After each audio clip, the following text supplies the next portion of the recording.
મને એ કહેવાનું મન થાય છે કે આ માણસને ખીરઈ પણ એ સમયે ડેવલપ લાગ્યું. એને એમ થયું કે હવે ખીરઈમાં તો હજી ઘણી સગવડો છે, આપણે જરા આગળ જઈએ અને એ વરનોરા અથવા વરનારા ઘણા બધા 2-3 નામ બોલાય છે એવી વાંઢમાં ગયા. કોળી વસાહત, થોડા ભૂંગા, ત્યાં એમને પસંદ પડ્યું એ અને વલ્લભ પર નામ પડ્યું. સરદારના નામ સાથે ત્યાં છાત્રાલય શરૂ કર્યું.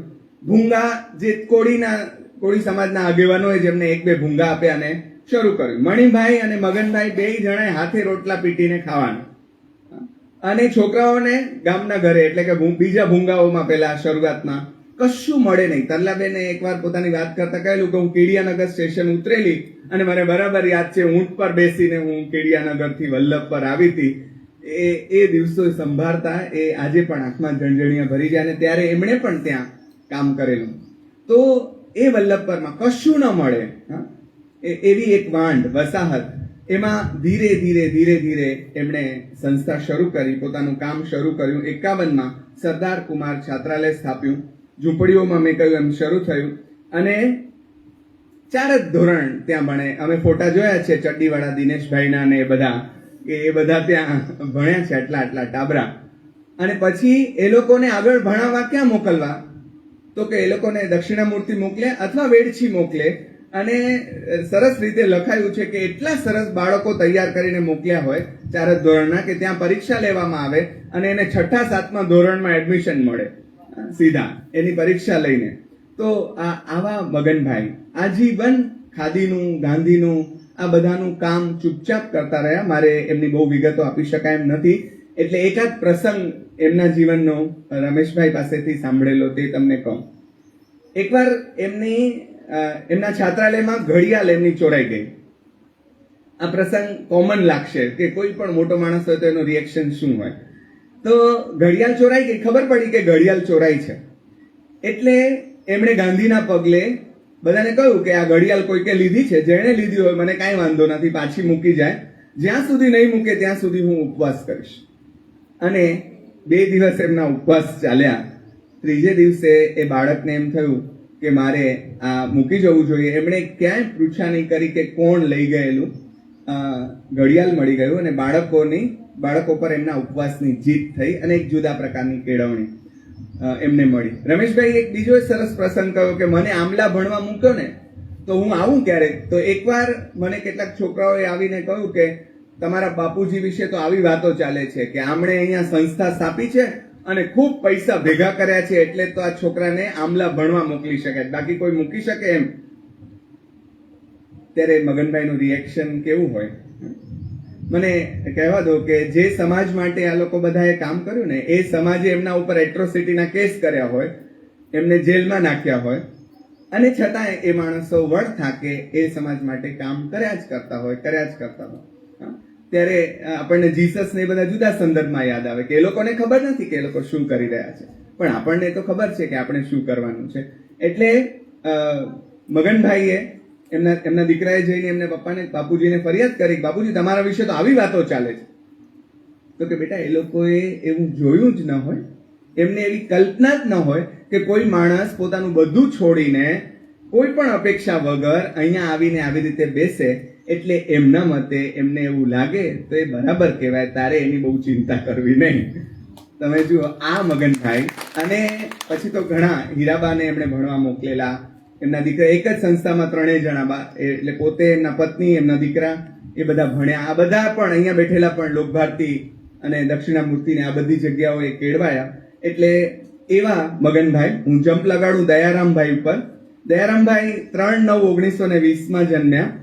7 ગુજરાતી સુધીનો અભ્યાસ એમણે કરેલો, પણ પરિવારની આર્થિક સ્થિતિ નબળી એટલે છોડવો પડ્યો. અને રામદાસભાઈ એમના પિતા, પાર્વતીબેન માતા અને લક્ષ્મીબેન જોડે એમના લગ્ન થયેલા. આઝાદીની લડતમાં પણ એમણે ઝુકાવ્યું. કેટલીક વિગતો જ છે એટલે હું ઝડપથી દેતો જાઉં. રખાલ સત્યાગ્રહમાં જોડાયા. દારૂના પીઠા બંધ કરાવવા માટે પિકેટિંગ પણ એમણે કર્યું. રાષ્ટ્રીય ચળવળમાં જોડાયેલા લોકોને ગુપ્ત મદદ કરવાનું કામ એમણે કર્યું. સ્વાતંત્ર્યને લગતું સાહિત્ય મુંબઈ, અમદાવાદ અને કચ્છ સુધી પહોંચાડવાનું પણ કામ એમણે કર્યું. આમ વ્યાયામ તરફનો એમનો ઝોક હતો, એટલે આમ શરીર કસાયેલું ભણતરના અભાવે કેટલીક તક એમને ન મળી શકી, પણ પછીથી એનો લાભ એમણે લીધો. સેવાગ્રામમાં એ વણાટ કામ શીખ્યા, કાગળ કામ શીખ્યા, એની તાલીમ લીધી અને મણિભાઈના આગ્રહથી એ વાગડમાં આવ્યા અને અત્યારે આપણે નીલપર કહીએ છીએ, બાજુનું જ ગામ. આપણે ઉપર ટેકરી ઉપરથી જેને જોયું લીલપુર પણ કહેવાય છે, એના ઉપર એમની પસંદગી ઉતારી. ડેમમાં નાઈને ગામમાં પ્રવેશ્યા કે હાલો હવે આપણે આ ગામમાં કામ કરવું છે. તો ત્યાં જઈએ, લોકોને રામ રામ કરે. કેમ થયું હશે, આ સ્ટાર્ટ થયું હશે ત્યારે કેવું સીન હશે એમ.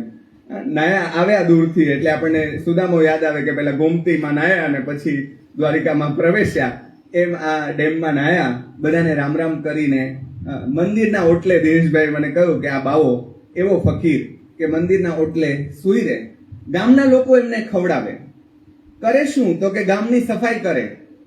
ઉકરડાઓનું ગામ એટલે લોકોને તો પોતાનો ઉકરડો કોઈ આમથી તેમ હટાવે તે ન ગમે, એટલે કાંઈ નહીં તો ઉકરડા સરખા કરે.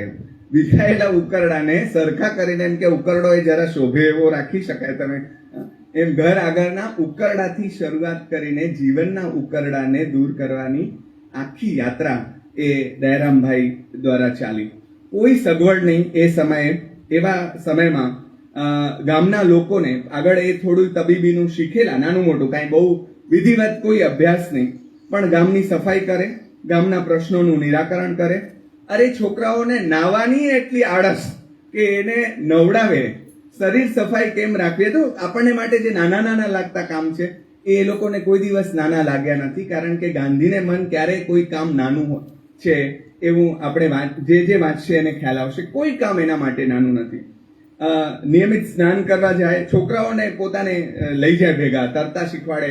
અરે એ લોકોને ગુમડા થયા હોય અને જાત જાતના સ્કિન ડિઝીઝ થયા હોય એ બધાને પણ પોતાને હાથે નવડાવે, એની ટ્રીટમેન્ટ કરે અને દવા લગાડે. ઝૂંપડામાં 8 વર્ષ રહેલ લોકોએ ધીરે ધીરે પછી ગામના ઘરોમાં ખાવા જતા, પછી ધીરે ધીરે એમના માટે ઝૂંપડું થયું, પછી ઓરડો થયો અને પછી એમ કરતા કરતા કરતા કામ શરૂ થયા. એમણે જોયું કે રોજગારીની તકો ખૂબ જ ઓછી છે અને લોકોમાં ગરીબીનો પ્રશ્ન જે હતો એની સામે અંબર ચરખાનો પ્રયોગ એમણે કર્યો. પણ દિનેશભાઈ કહ્યું તેમ અહીંયા કાંઈ બહુ ચાલ્યું નહીં ભીમાણી દ્વારા એ પ્રયોગ, એટલે એ માંડવીમાં વિકસ્યો પણ અહીંયા બહુ ન ચાલ્યો. જો આ બધાએ જે કર્યા ને તે પ્રયોગ, કાંઈ કાલે એક ભાઈ મને પૂછતા હતા કે મારે અહીંયા સુરતમાં કામ કરવું છે તો શું કરીએ, તો આ પ્રયોગો કર્યા. પછી એમાં સફળતા નિષ્ફળતા બધી ચાલ્યા કરી અને જેમ જેમ સફળતા મળતી ગઈ તેમ તેમ આગળ એ કામ કરતા ગયા, નિષ્ફળતા મળતી ગઈ એને સુધારતા ગયા. તો વાગડના સંદર્ભમાં ખાસ તો એમનું જે બહુ મોટું કામ છે એ એવા સમાજની બહેનો, ખાસ કરીને ક્ષત્રિય સમાજના બહેનો જે બહાર ન નીકળી શકે અને છતાંય ગરીબી તો ગળે વળગી હોય એનું શું કરવાનું, એટલે ભાઈઓ કામ કરે તો પૂરું ન પડે અને બહેનો કામ અર્થે બહાર ન જઈ શકે, એવા બહેનોને એમને જે કળા હસ્તગત છે એવી ભરત ગૂંથણની, આભલા ટાંકવાની એવી જે કળા છે એનું કામ સોંપવાનું અને એના માધ્યમથી એમને રોજગારી આપવાનું. એટલે એનો ચૂલો સળગે, એના પેટની આગ ઠરે, એ માટેની એક બહુ મોટી એ ચાલીને હજી પણ એ ભીમાણી દ્વારા ભલે ધીમી ધારે પણ ચાલી રહી છે. પણ એક સમયે તો એનો સોનાનો સૂરજ આપણે ઉગેલો એ કામનો, એટલે એટલી સરસ રીતે એ કામ ચાલતું. એકાદ પ્રસંગ એમનો કહીને પછી હું મણિભાઈ ઉપર જમ્પ લગાડું કે કેવા સંજોગોમાં આ લોકોએ કામ કર્યું હશે. એક વખત ડેમ પર નાવા ગયેલા અને એક બાઈ દોડતી આવે છે કે હાલો મારો છોકરો મરવા પડ્યો છે. હવે ઉગારવા વાળું કોણ? તમે જુઓ, આ બધાનું જે કામ છે ને એ ઉગારવાનું. આ બધાની પાસે પ્રજાએ જે અપેક્ષા રાખી છે કે અમારા પ્રશ્નોના પ્રકારો હજારો પ્રકારના છે. પ્રકાર કેટલા બધા છે, દરેકનો પોતપોતાનો છે. હવે એમાંથી ઉગારનાર કોણ એવી આશા આ બધા ઉપર બધાની મીટ મંડાઈ છે કે આ કંઈક કરશે. તો એ દોડતી આવે છે, મારો દીકરો મરવા પડ્યો છે, તમે આવો, તમે એને કંઈક કરો. આવીને જુએ છે તો એકદમ મોટું પેટ થઈ ગયું છે, ઢોલ જેવું. એને ખ્યાલ આવે છે કે આ ભાઈને જબરદસ્ત ગેસ થઈ ગયો છે, કબજિયાત થઈ ગયો છે એવું અનુમાન, જેમ આ લોકોએ ઓલા ખાટલો મૂકી ગયેલા ને એમાં અનુમાન કરીને આમતે 4-15 દિવસ એમની સારવાર કરી અને 15મે દાડે પેલો ખાટલો લઈને જતો રહ્યો ઉઠીને. એવી રીતે અનુમાનને આધારે એમણે પહેલા એને એનીમા આપ્યું એના મળ સાફ કરે છે. તમે જુઓ, મહેન્દ્રભાઈ પહેલી શિબિરમાં આવેલા ત્યારે એમણે ગાંધી વિશે વાત કરતા એમ કહેલું કે ગાંધીનું સૌથી મોટામાં મોટું લક્ષણ જે મને અપીલ કરી ગયું છે તે એ છે કે ગાંધી સૌથી મોટા સેવક છે. એમને સેવા કરવી એટલી ગમે છે, કામ કરવું એટલું ગમે છે, લોકોની સેવા કરવી, એટલે પગચંપીથી માંડીને બધું. એટલે આ માણસોએ પણ આ કર્યું, એના મળ સાફ કર્યા છે, પછી પાણીથી સ્પંચ કર્યો અને ઠંડા ગરમ શેક કર્યા, સુવડાવ્યું, આ કર્યું તે કર્યું, અને ધીરે ધીરે પેલો ભાઈ ભાનમાં આવ્યો, એને જીવનદાન મળ્યું. આ એક જીવનદાનનો પ્રસંગ નથી, એવા ઘણા છે, પણ કોઈને વીછી કરડે તો આજે પણ મુક્તાબેન નગરે મણી છે, કોઈને જવું હોય તો, કોઈને સાપ કરડે ને વીછી કરડે તો મુક્તાબેનને ત્યાં લોકો દોડતા આવે. અને મને કહેવા દો કે દેવી પૂજક સમાજ છે એ પોતાની દેવીને તો પૂજતા જ હશે, પણ આ દેવીને પોતાની દેવી તરીકે પૂજે એટલું કામ આ બાપુજીના દીકરીએ, આ બાપુજીના સંતાનોએ એ લોકો માટે કર્યું. તો આવા આપણા દયારામભાઈ, મણિભાઈમાં જરા વધારે આત્મીયતા એટલા માટે આવે કે એમણે મેં જોયા છે. હું રમેશભાઈ અક્ષર ભારતી નામની જે પુસ્તકોની દુકાન હતી, મારી પાસે હવે 5 મિનિટ જ છે, એમાં કામ કરતો ત્યારે મણિભાઈ આવતા, માથે આમ રૂમાલ બાંધ્યો હોય અને સફેદ કપડાં ને સાવ સાદા સીધા લાગતા. એ હવે હું એમને જોઉં છું તો મને મણિ દાદા યાદ આવે છે, ને તમને જોઉં છું તો યાદ આવે છે, એટલે વધારે દિનેશભાઈને જોઈએ તો મણિભાઈ યાદ આવે આપણને. તો એવા મણિભાઈ 1921માં ફતેહગઢમાં એ જન્મ્યા, પિતા ન્યાલચંદ, માતા, અને પછી ધીરે ધીરે સેવાની વૃત્તિ બાળપણથી જ. અમે લોકો એમના ઉપર એક નાટક કરેલું શતાબ્દી વખતે. નાટક તો શું કહેવાય, પણ કોલેજના છોકરાઓએ નાની નાની સ્થિત ભેગી કરીને એક નાનકડું નાટક જેવું કંઈક કરેલું. તો ગેડીમાં એમનો ઉછેર થયો, એ મોસાળનું ગામ, અને ત્યાં બાને નાનપણથી મદદ કરે. એટલે બા રોજગારી માટે ચીકી બનાવે તો વેચવા જાય આપણો નાનકડો મણીલાલ. અને એકદમ આશાસ્પદ દીકરો, એમ કે ઘરમાં આ દીકરો ભણશે ગણશે મોટો થશે, એટલે 2 ચોપડી ગુજરાતી ત્યાં ભણ્યા. ને મોટાભાઈ રાજપાલભાઈ ત્યારે કામ અર્થે, ધંધા અર્થે માંડવી હતા, એટલે એ આવ્યા અને આ મણીલાલને ઉપાડી ગયા કે ચાલ ત્યાં આપણે સ્વામીજીની નિશાળમાં તને દાખલ કરીએ. અને સ્વામીજીની નિશાળમાં એને દાખલ કરે છે, અને જેમનું બહુ મોટું નામ છે, જેના નામે આ બાજુનું વિદ્યાલય છે, એ નાનાલાલ વોરા, એ એમને ત્યાં શિક્ષક તરીકે મળે છે. એમનું સંસ્કાર ઘડતર ત્યાં થાય છે. અને મને કહેવા દો કે આ બાપો નાના હતા ત્યારે નાટક કરે, વિદુર નીતિનું નાટક એ પણ કરે છે, બીજા પણ નાટકો કરે છે, એટલા ગમે છે શિક્ષકને.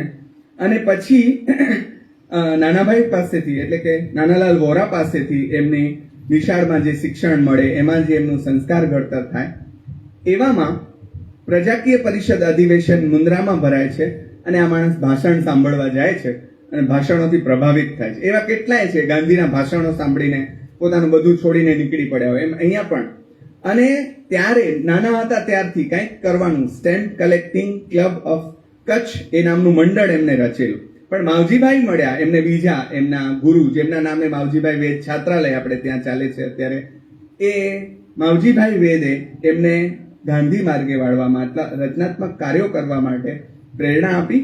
અને ત્યારે એ સમયે કિશોર મિત્ર મંડળ એમણે માંડવીમાં સ્થાપ્યું, પોતાના ભાઈબંધોને સાથે લીધા, અને ત્યાં એ હરિજન, એટલે ત્યારનો જે મેવાડા વાસ કે જે કહેવાય, એ દલિત પરિવારો, સમાજો, ત્યાં સમાજના લોકો જ્યાં રહેતા હોય ત્યાં એમને ભણાવવા જાય, રાત્રિ વર્ગો ચાલે, સફાઈ કરે, એ લોકોની સ્વાસ્થ્યની ચિંતા કરે, અને અંક બહાર પાડે, અને ઘણું બધું કરે. પ્રાથમિક સારવારની સાથે સાથે ભણવામાં બહુ તેજસ્વી, એટલે બધાને એમ કે આ ભણીને જરા મોટા થાય તો ઘરમાં એક દીકરો આમ આગળ આવે.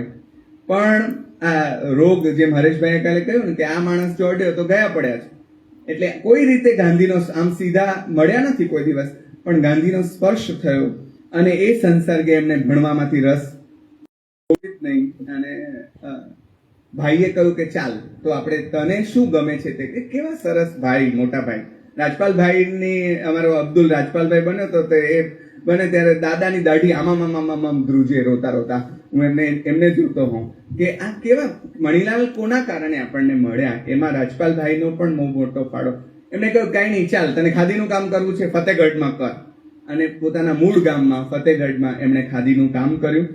રેશનિંગ રાહત નું કામ પણ બીજા વિશ્વયુદ્ધ વખતે એમણે ફતેહગઢમાં કર્યું. વચ્ચે પાછા ગઢશીસા, ફતેહગઢ આમ બધું જમ્પિંગ એમના જીવનમાં આવ્યા કર્યું છે. એની વિગતો હું તમને નથી કહેતો, પણ રેશનિંગનું કામ જ્યારે એમણે કર્યું ત્યારે અધિકારીઓએ પણ એમની એટલા ચોખ્ખા હિસાબમાં કે બધા એની નોંધ લે કે આ માણસ પાઈનો હિસાબ રાખે, અને એ ચોકસાઈ આજે પણ હું એમના સંતાનોમાં જોતો હું ત્યારે મને ખ્યાલ આવે કે આ કેવો વારસો ઉતર્યો છે. ધ્રુવનો પ્રસંગ દિનેશભાઈ તમને કહે તો એવો રમાડીને કે એમને બોલતા બહુ સરસ આવડે અને એટલી સરસ રીતે કહે તો તમને મજા પડી જાય. પણ હવે આપણી પાસે એટલો સમય નથી એટલે ઝડપથી કહું કે એ સમય અભાવનો અને રાશનનું કામ એમને સોંપાયેલું હોય, વિતરણનું. હા, તો એ સમયનો તલાટી જે ગામનો આમ મુખી કહેવાય, બધાને પેલા પરમિટ ઉપર ખાંડ મળે ને બધી વસ્તુ મળે, એટલે એને એમ થાય કે હું તો ગામનો મોટો હોય એટલે મારે તો કઈ લાઈનમાં ઉભા રહેવાનું ન હોય ને એમ. આજે આપણને એમ થાય કે આ તો લાગવગિયા ખાતું ત્યાં કેવું નથી ચલાવ્યું આ લોકોએ. એટલે એ ખાંડ લેવા આવે તો બાપુજી બહુ સ્પષ્ટ શબ્દોમાં, એટલે બાપુજી તો પછી થયા પણ મણિભાઈ એમને કહે કે તમે જરા લાઈનમાં આવો. હવે એનું ઘમંડ એટલે એનું અભિમાન કેવું ગવાય કે એને તમે એમ કહે કે તમે લાઈનમાં આવો, એટલે એકદમ એના ઉપર એટલા એનું મન કચવાયું હોય ને એટલા ગુસ્સે થયા હોય કે લાભ જોઈને બેઠા હોય કે આ માણસ હવે હાથમાં ક્યારે આવે. અને પછી રાજાનો પડાવ ત્યાં આવે. એ સમય રાજાશાહીનો સમય, એમના દીકરાને જે કોઈ આવ્યા હોય એ ત્યાં આવે અને એની ચા માટે ખાંડ લેવા આવે. તો એમ કે પરમિટ લાવો. ઓલા કે રાજાના પડાવ માટે ચા બનાવવાની છે, શેની પરમિટની તમે વાત કરો? તો કે આ પ્રજા માટેની ખાંડ છે, તમે પરમિટ આપશો તો ખાંડ મળશે, બાકી ખાંડ નહીં મળે. આ હિંમત, બાપુજીની નિડરતા વિશે પણ આ લોકો બધા બહુ સરસ વાતો કરી શકે, એમની ચોકસાઈ વિશે પણ વાતો કરી શકે, પણ આ હિંમત, એટલે ઓલાને એમ થાય કે હવે તો મોકો આવ્યો છે, રાજા પાસે ફરિયાદ કરે અને જઈને કે આ માણસે તમારા માટે ખાંડ આપવાની ના પાડી છે. ઊંધું પાછું પડે. રાજા કે બહુ સારું કર્યું એમણે, અને હું એને મળવા માંગીશ અને શાબાશી આપવાનું મને મન થાય છે. એવું સરસ કામ કે આમ જ કરવું જોઈએ. પણ એના પહેલા આ જવાબ આપવાની જે હિંમત છે એમની, એવા બાપુજી બાવાનો પણ એક સરસ પ્રસંગ છે અમે લોકોએ ભજવેલો. એ સમયે મગનભાઈએ પણ આવું કામ ખીરઈમાં કર્યું અને બીજે બધે પણ કર્યું. મણિભાઈએ પણ બાવાઓ આવે હાથીઓ પર બેસી બેસીને એને પ્રજા પાસે હોય કાંઈ નહીં એમાંથી એ લઈ જાય. તો એને એમ કે શું કામ તમે એટલે જુઓ અહીંયા એટલી બધી આજે પણ અંધશ્રદ્ધાઓ અને કેટલું બધું ચાલે છે, એની વચ્ચે એ બાવાની સામે નીડર રહે કે ઓલો કે આજુબાજુ વાળા બીએ કે આને રૂપિયો દઈ દે, દઈ દે તું આને જે માંગે છે એ દઈ દે, નહીતર તારું ધનોત પણ કાઢી નાખશે. એટલે આજુબાજુ વાળા સલાહ આપે તો કે ના, હું નહીં આપું, કમાવીને ખાઓ તમે, અને ખોટો ડરીને અંધશ્રદ્ધાથી પ્રેરાઈને તો નહીં જ આપું. તો એ પણ એમની જે નિડરતા. અને પછી ઓલો તો આમ શ્રાપ આપીને જાય. અમારા હુસેન એ બાવા બન્યા હતા અને બહુ સરસ અલખ નિરંજન કરતા શ્રાપ આપેલા. સંતપાલજીને કચ્છ વાગડમાં લાવવાનું, હરિજનોના ઘરે, દલિતોના ઘરે સંતપાલજી વોરાવા જાય. આટલી મોટી ક્રાંતિકારી ઘટના બને છે, એમાં પણ બાપુજી કેન્દ્રમાં જેમની સાથે જાય છે. અને પછી પંગતમાં બેસીને આ લોકો બધા ખાય. આ ઘટના એ સમયે આજે પણ કરવી અઘરી પડે એમ છે. એ સમય કેટલી મોટી છે. એ નાતબારની એમને સજા મળે, સાસરે જાય તો કાંસાના વાસણમાં ખાવા ન મળે, નક્કી થયું. અને પછી એ સમાંતરે ભૂદાનના અને બીજા બધા કામો ચાલ્યા કર્યા વિનોબાજી સાથે અને ખાદીના અને બીજા બધા. પણ હવે એક જગ્યાએ સ્થિર થઈને રહેવું છે. પણ 1978માં એમણે જ્યારે માણસ નિવૃત્તિ એમ કે હવે બસ હવે શાંતિથી બેઠા એમ, ત્યારે 78માં એમણે આ સંસ્થા સ્થાપી. એમને પ્રેરણા આપીને બધી વાતો મારે નથી કરવી, પણ કામ શરૂ કરવું છે સર્વોદયનું, અને તમે નહીં કરો તો કોણ કરે? એટલે એમણે સંસ્થા સ્થાપી. અને એ સંસ્થા આજે પણ ગ્રામ સ્વરાજ સંઘ, હવે એને 50 વર્ષ થવા જઈ રહ્યા છે. આપણે એની કોઈ રીતે ઉજવણી કરીશું અને આપણે બધા ભેગા થઈશું. પણ અને ભેગા થઈશું એટલે ઉજવણી એટલે કામ. આ બધાની ઉજવણી એટલે શું? તો કે કામ કરવાનું. સુશીલાબા ગયા, એમણે વિદાય લીધી, તો એનું શું કરવાનું? તો કે એમના નામે બીજું ટ્રસ્ટ સ્થાપો અને કામ કરો. અને મને કહેવા દો કે બાપુજી અહીંયા અંતરિયાળ જગ્યાએ બેઠા. આ એક સમયનું અંતરિયાળ, આનાથી 100 કિલોમીટર અંતરિયાળ જગ્યાએ રમેશભાઈ જઈને બેઠા. અને એમણે રતનપરમાં આવું જ એક સરસ કેમ્પસ તમે જુઓ કે દીકરો દીકરી એમના સંતાનો એમના કામને મને એ પણ કહેતા બહુ આમ રોમાંચ થાય છે આ બધાના. હું જાણે આમ સગો દીકરો હું એમ ફીલ થતા કે આ બધાએ ગાંધીજીને પણ જે સૌભાગ્ય નહીં મળ્યું એ એટલે ઓલા બાપુને નહીં મળ્યું એ અમારા બાપુજીને મળ્યું કે એમના સંતાનો આજે પણ એમના માર્ગે ચાલીને એટલું બધું કામ કરી રહ્યા છે. અને મને એ કહેવા દો કે એમની નાદ પરંપરાએ આપણે ચેલા થવાનું છે. એમાં કુદરત કરે ને જો ચેલો થાઉં તો મને બહુ ગમશે. સરકાર તરફથી ગ્રાન્ટ આવે અને આ માણસ એટલો હિસાબનો ચોખ્ખો કે કામ પતી ગયા પછી પૈસા વધ્યા હોય આજે પણ નકુલભાઈ કાગળ લખે કે તમે આ બાપુજીનો વારસો તમે જો કે એક ગ્રાન્ટ વધી હોય તો સરકારને પાછી જમા કરાવે કે આટલા પૈસા કરકસર પૂર્વક વાપર્યા પછી. આ લગભગ ગાંધીજનોને લાગુ પડતી આ વાત છે પણ બાપુજીના સંદર્ભમાં અનુભવે આ બધાએ જે કહેલી વાતો છે એમાંથી અમને જે મળ્યું છે તે. અને આજે પણ નકુલભાઈ પેલા દાન માટે અપીલ લખે અને પછી દાન આવી ગયું હોય ત્યારે પછી કાગળ લખે કે હવે આટલું જોઈતું હતું, આટલું આવી ગયું છે, હવે આટલી જ જરૂર છે એટલે આનાથી વધારે તમે ન મોકલશો. અને પૂરું થઈ જાય પછી એ કે હવે નહીં મોકલતા તમે, એટલે જેટલું જોઈતું હતું એ બધું આવી ગયું છે. નહીં તો આવે તો આ તો આવા દો એટલી મોટી ખાઈ છે કે ભરાય જ નહીં. હા, પણ નહીં, જે ચોક્કસ કામ માટે પૈસા આવ્યા હોય એ જ ચોક્કસ કામમાં એ પૈસા વપરાય એ ચોકસાઈ બાપુજીની.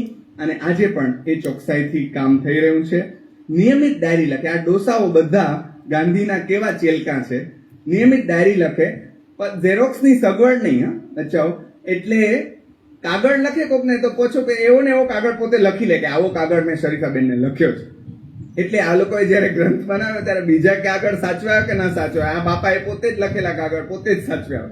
તો ડોક્યુમેન્ટેશનના સંદર્ભમાં આપણે ભારતીયો બહુ ભયંકર કાચા છીએ, નાગરોની ભાષામાં કહીએ તો. પણ આ ગાંધી ડોક્યુમેન્ટેશનના અને ગાંધીના માણસો ડોક્યુમેન્ટેશનના સંદર્ભમાં કેટલા પાકા. એમની વાત મહાદેવભાઈની વાતમાં અને બીજી બધી વાતોમાં આવી.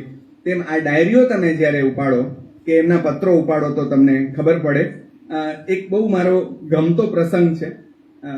બાપુજી આમ ફરતા હતા અને એમણે જોયું છોકરાઓ કેરી ખાઈ લીધા પછી ગોટલા જે નાખી દીધા હોય તે ચૂસતા એમને જોયા.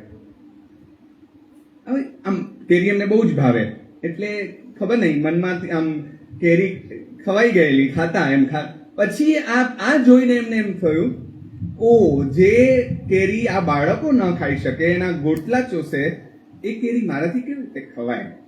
એટલે આવીને બાપુજી એક બીજો ચીલો પણ ચાંતરેલા કે બધા પોતાના દીકરાના ઘરે રહે, એ દીકરીના ઘરે રહ્યા આજીવન. એટલે એ પણ મુક્તાબેન સાથે રહ્યા અને સવાયા દીકરા એવા આપણા નકુલભાઈ સાથે રહ્યા. એટલે પણ આ દીકરી કેવી મારે એ પણ કેવું છે. એટલે એ નક્કી કરીને જાહેર કરી દીધું, કહી દીધું કે હવે હું કેરી નહીં ખાઉં. બધાને કેરી ન મળતી હોય તો બાળકોને તો મારાથી કેરી ન ખવાય. બાપને કેવી ચાહે આ દીકરી. એટલે એને કહ્યું કે બધા ખાય તો તમે ખાઓ ને એમ. એ લોકો પાસે કઈ લાખો રૂપિયા પડ્યા નથી કે બધાને કેરી ખવડાવી શકે, પણ મારા બાપને કેરી ખવડાવવી હોય તો બધાને કેરી ખવડાવ્યા પછી મારો બાપ કેરી ખાતો હોય તો બધાને કેરી ખવડાવવું. આ લોકો બધા જે ખુશ થઈને જાય છે ને એમાં એક મોટું કારણ મુક્તાબેન છે. અને એ મુક્તાબેન જો તમે પોતાના બાપની જેમ ચિંતા કરે ને એમ એકે એક જણની ચિંતા કરે છે. અને અમે કાલે બેઠા હતા ત્યારે અમે કહેલું કે બાપુજીનું સપનું હતું, રમેશભાઈએ સુધાર્યું કે બરાબર કામ કરી શકે એવા, પણ બાપુજીથી એક ડગલું આગળ ચાલીને મુક્તાબેને એમ પણ વિચાર્યું છે કાંઈ ન કરી શકે એવા ડોસલાઓને પણ આપણે સાચવીશું. એ લોકોને પણ આપણે સાચવીએ, કારણ કે કોણ સાચવશે એ લોકોને. તો આ વારસો એમને બધાને મળ્યો છે. ભૂદાનનું બહુ મોટું કામ કર્યું, વિનોબા સાથે કામ કર્યું. છેલ્લી વાત પૂરી કરું. અમે લોકો એક વાંઢિયામાં ગયેલા અને એ વાંઢિયામાં એક બાજુ ભગવાન કૃષ્ણનો ફોટો હતો, એક બાજુ ભગવાન રામનો ફોટો હતો અને વચ્ચે બાપુજીનો ફોટો હતો. હું તો આમ જોઈ જ રહ્યો કે આ માણસો એક બાજુ રામ છે, એક બાજુ કૃષ્ણ છે, એની વચ્ચે ભગવાનની જેમ જે લોકો એને પૂજે છે. આજે પણ એવો જ ભાવ. અને અહીંયા અમારા પાંચા બાપા આવીને બોલે તો તમને ખબર પડે કે એમણે કોળીઓ માટે અહીંની જે પછાત જ્ઞાતિના લોકો છે એના માટે શું કામ કર્યું છે. એટલે અમને બધાને જે અડખામણું લાગે છે બધે, એનું કારણ આ છે કે આ ભૂમિમાં આ તપ થયું છે, આ તપોભૂમિ છે. જીવન ખર્ચીને આ સંસ્થા સ્થપાઈ ત્યારથી આ બધા બાવાઓ અહીંયા બેઠા. આ તો નવજુવાનિયા હતા ત્યારે, તાજા પરણેલા, પ્રેમની તસરો ફૂટે એવા, એ બધા અહીંયા બેઠા. આજે એમના સંતાનોના ઘરે અમદાવાદ એમને જવું પડે તો સંસ્થાના કાગળ લખવાના કામ ને હિસાબના કામ ને આ બધું લઈને જાય ને ચોથે દાડે તો પાછા આવી ગયા હોય. કાં તો કે આજીવન એમણે કામ કર્યું. સવાર પડે ને અત્યારે નકુલભાઈ એ શ્વાન પાવડી લઈને નીકળી પડે છે, કૂતરાનું બગાડેલું આખી સંસ્થામાંથી ભેગું કરે છે. આ વારસો એમને બાપુજીમાંથી મળ્યો છે, ગાંધીમાંથી મળ્યો છે. ચૂપચાપ કોઈનું નામ એમના બાપુજીને એ જ પરંપરાના, એના વિશે જુદી વાત થઈ શકે, પણ આવા બધા ઉત્તમ લોકો આપણને મળ્યા. આપણું સદભાગ્ય છે. કોઈને એમ થાય કે ગાંધીને આપણે જોયા નહીં, સરદારને આપણે જોયા નહીં, XYZ આવા મોટા બીજા લોકોને આપણે જોયા નહીં. અમે અહીંયા રહેતા અને સાંજે અમે ચાલવા નીકળ્યા હોઈએ ત્યારે જો અમારી દીકરીઓ સાથે થઈ જાય તો હું ને મુક્તાબેન ચાલતા હોઈએ કે દાદા ને એ લોકો ચાલતા હોય તો હું જરા પાછળ ધીમી ચાલું અને જરાક પાછળ ઊભો રહી જાઉં ને એ દ્રશ્યને જોઉં, જેમાં મુક્તાબેન ચાલતા હોય, એમની પીઠ હોય, અક્ષાની પીઠ હોય, મુસ્કાન કે રૂહાનીની પીઠ હોય, અને મને એમ થાય કે મારા બાળકો આ સમયના ગાંધી સાથે જીવી રહ્યા છે. ભવિષ્યમાં એ કહેશે કે અમે મુક્તાબેન સાથે રહ્યા છીએ, અમે રમેશ દાદા સાથે રહ્યા છીએ. કેટલું બધું એ લોકો અહીંયા પામ્યા છે. એની એક વાત કરીને હું મારી વાત પૂરી કરીશ. એકવાર હું ખારેક લઈને આવ્યો અને ઘરમાં ખારેક પડી હતી, એટલે નિયામતે મને કહ્યું કે આટલી બધી ખારેક તો ઘરમાં પડી છે, હવે બીજી શું કામ લાવ્યા એમ. તો પુરુષોને બિચારાને એવી કાંઈ ખબર નહીં પડે. પેલા એક દાદા ઉભેલા અને મને એમ થયું કે આની પાસે લઈ લેવી જોઈએ, એટલે મેં લઈ લીધી. તો મને એમ થયું શું કરવાનું, બગડશે, એટલે એના કરતા અક્ષાને કહ્યું કે અક્ષા તું તારી બેનપણીઓ માટે લઈ જજે એમ, થોડીક તો એમાંથી બેનપણીઓ માટે લઈ જાય. અક્ષાએ મને એમ કહ્યું કે પપ્પા મારી તો બધી બેનપણી છે, આખી શાળામાં જેટલી છે એ બધી મારી બેનપણી જ છે એમ. મને એમ થયું કે આ મિત્તિ મેં સવ ભુવેશું એમ કરીને જૈનોના ભાષણો હું 550 આપી આવ્યો, પણ બધા મારા ભાઈબંધ છે એવું તો મને આજે બોલતા નથી આવડતું. આ સંસ્થાએ, આ પરિસરે, આ બધા લોકોએ એ જે એને આપ્યું એ આ વારસો છે. અને આપણા ઘરમાં એક હેતલ કરીને દીકરી સફાઈ માટે મદદ કરવા આવે તો એક દિવસ જતે જતે મેં એને કહ્યું બેટા અહીંયા ઢગલી પડી છે જરા લઈ લેજે એમ. તો આમાંથી જ કોઈ દીકરી મને યાદ નથી કે પપ્પા તમે ના લઈ શકો, હેતલને કહો છો તે. અને મેં ત્યારે ને ત્યારે સુપડી ઉપાડી અને મેં એ ઢગલી લીધી. આ વારસો અમને ક્યાં મળશે, આપણને બધાને ક્યાં મળશે? એટલે આપણે બધા ઓશિયાળા થઈને અમે બધા અહીંયા બેઠા છીએ કે અમને બધાને આ મળે. તો આપણે ગાંધી સાથે સંકળાયેલી વ્યક્તિથી માંડીને હમણાં અહીંયાથી પસાર થઈને જે ગયા છે એવા બાપુજી સુધીની વાત કરી. એટલે બાપુથી બાપુજી સુધીની આ વાત અહીંયા આપણી ચાલી છે. થોડો 5-7 મિનિટ વધારે મારી લેવાઈ ગઈ, એના માટે ક્ષમા ચાહું છું. પણ આ બધાનો ચેપ જો આપણને લાગે તો જીવનમાં મજા પડી જશે. જરા ચેપી માણસો છે આ લોકોને, અમારો લોભ પણ એટલો જ છે કે તમને બધાને આ બધાનો ચેપ લાગે, તમને પોતાને બહુ મજા પડશે. આ સમગ્ર પ્રકલ્પમાં મારે ભાષણ આપવાનું હોય જ નહીં, કારણ કે અમે બધા તો અહીંયા ઝાડુ પોતા કરવા વાળા છીએ. પણ રમેશ દાદાનો એવો આદેશ હતો કે આપણે એક ઓછા વક્તા બોલાવાના, એક ઓછું માથું સાચવવું, એટલે તું બોલી નાખ ને એમ. એટલે મને ભદ્રાબેન મને કે હું આમના ચુની કાકા વિશે વાત નહીં કરી શકું, કારણ કે એમના સાથે સીધી સંકળાયેલી નથી. હું તો બેન આમાંથી 2 જણને તો મેં જોયા પણ નથી, એટલે તમે ક્યાં, તમે આવો ને બોલો. પણ મજા પડી છે. આપણે બધા આ બધાના જીવનમાંથી પસાર થઈએ. આ બધા જ્યારે વાત કરતા હતા ને ત્યારે આપણે બધા આમ તેમ જરાક થતા હતા. એનું કારણ એ છે કે આપણને એમના વિશે કાંઈ ખબર ન હોય, અને પછી આ લોકો જે વાત કરે એમાં બધા જ રેફરન્સ કહી શકાય એવી સ્થિતિ ન હોય, એટલે આપણને પકડાય નહીં ને આપણને બધું બાઉન્સ જાય.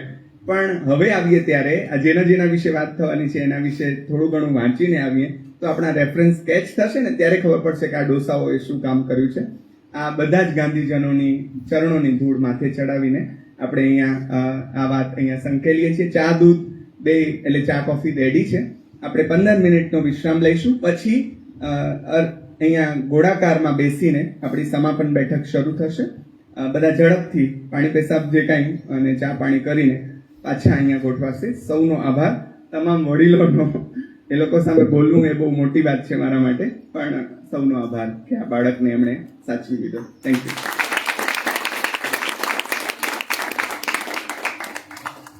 મંગલમ વિશ્વમંગલમ